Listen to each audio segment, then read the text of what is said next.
Magandang buhay! At ngayon nga guys, pinagdiriwang ko pala ang aking kaarawan. Tara't samahan niyo ko guys magluto ng 1 kilong pansit, 1 kilong spaghetti at 1 kilong manok. Alam niyo guys, wala naman talaga akong balak maghanda ng mga panahon na yan. Kaso nga lang naisip ko, nakakahiya naman pupunta dito yung mga pinsan ko tapos pakain man lang dito sa bahay. Alam niyo na, nagtitipid bilang isang nanay, 2 na ang anak, tapos malaki pa ang gastos.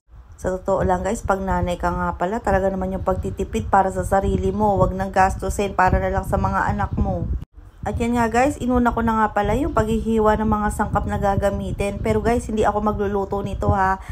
Kasi naman guys, di ako pinagkalooban ni Lord ng talent sa pagluluto. Nakakapagluto naman ako guys, kaya lang, syempre, yung ayos lang sa panlasa ko. Yung sarap na sarap ba ako sa luto ko. Pero iba, ewan ko, hindi naman yata sila nasarapan.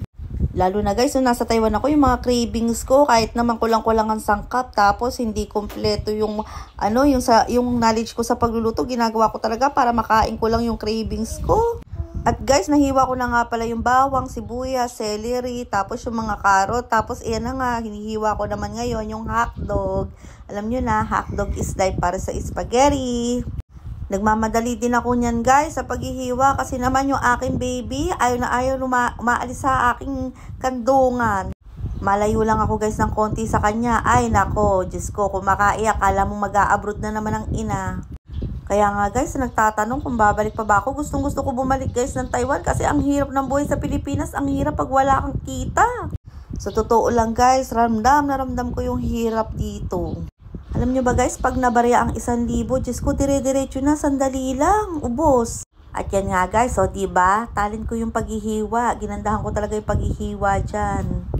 At guys, konti lang yung lulutuin ko kasi sa family lang naman, hapunan lang namin. At yan nga guys, after ko mahiwa yung mga gulay, tapos yung hotdog, eto naman, maghihimay naman ako ng manok na ilalagay sa pansit. At yan nga guys, hinati-hati ko lang yung manok. Konti lang din na kasi luluto ko. Para 1 kilo mahigit lang din yung binili kong manok. Para nga doon sa adobo na ginagawa ng nanay ko. Masarap mag-adobo guys ang nanay ko. Tapos ito nga, iniwalay namin yung konting pitso dahil hihimayin ko nga paglagay sa spaghetti at sa pansit. Bahala na guys kung magkakasya yung mga iluluto namin sa mapupunta rito. Actually guys, family ko lang din naman ang kakain yan. Kami lang din dito nakatira sa bahay. Tapos yung kapitbahay kong mga pinsan. Alam nyo guys, napakahirap maghanda no. Linis mo, ligpit mo, hiwa mo. Tapos pagkatapos, huhugasan mo pa yung mga pinaglutuan mo. Oh my God, charing. Ayan nga guys, nagtatanong ko ilang taon na ako. 39 years old na ako. Sa 1 taon, 40. Sarado na ang lola nyo. At yan nga guys, dahil sa ayaw akong pabili ni nanay ng cake, ayan nga, gagawa na lang daw siya ng improvised cake. Yan, yung gagawin niya yung Pudgy bar guys, tapos lalagyan niya ng mga gelatin, tapos milk. Basta masarap yan guys. At yan nga guys, nakaluto na si mother ng sauce ng spaghetti. Pasensya na kayo guys, nagwawala na si Inday. At yan nga guys, lulutuin na lang ni nanay yung pasta. At guys, eto nga pala yung ginawa niya na mini cake. Sa overall guys, masarap siya talaga. O diba, nakamura ako sa cake. Ang dami pa nakakain yan guys sa murang halaga.